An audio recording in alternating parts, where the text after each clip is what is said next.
డా యేసయ్య సన్నిధిలో మనం కూర్చుండుటకు దేవుడు మనకు చెప్తున్నాడు. అంతేగాని అండి దేవుడు మనకు అపహాసులతో కూర్చోండి, దుష్టురాళ్ళతో నడవండి చెప్పలేదు కదా!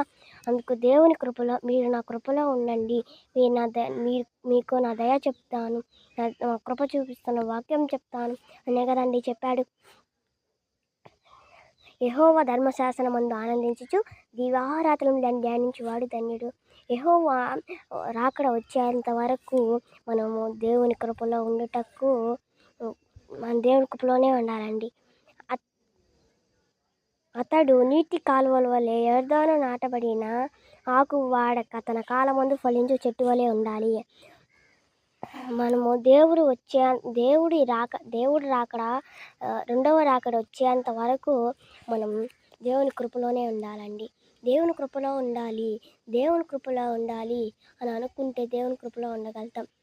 మనం ప్రార్థన బాగా చేయాలి, మనము అబద్ధహీలతో ఉండకూడదు.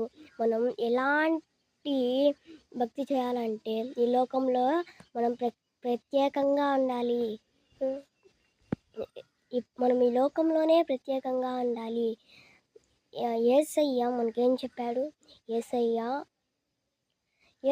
మన కొరకు కల్వరిలో ప్రాణం పెట్టి మన మూడవ దినాన మరలా ఆదివారం నాడు ఆయన విశ్రాంతి దినం నాడు లేచి పరలోక రాజ్యంకి వెళ్ళాడు. మనం పరలోక రాజ్యం చేరాలంటే దేవుని కృపలో, దేవుని నీడలో ఉండి పరలోక రాజ్యం చేరగలుగుతాం.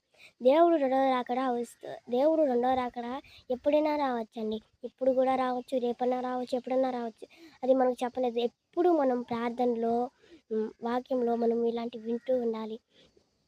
దేవుడు మనపై ఎలా ఎలా నిర నిర ఎలా ఉండాలంటే దేవుడు నా బిడ్డలు ఇల్లు మనం నిద్రపోతున్నా కానీ దేవుడు మనల్ని చూస్తూ ఉంటాడు కదండి. మనం నిద్రపోతూ ఉంటే మనల్ని ఆశీర్వదిస్తాడు మన యేసయ్యకి చాలా కృతజ్ఞతాస్తుతులు చెల్లించుకోవాలండి.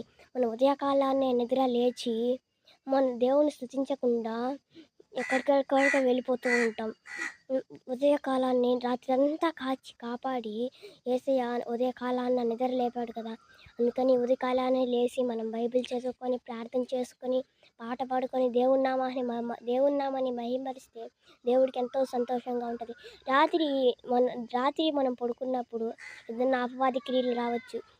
అపవాది క్రియలు వచ్చినాక మనల్ని అపవాది మన దేవుని భక్తిలో ఉండకుండా ఎంతో చేస్తాడు.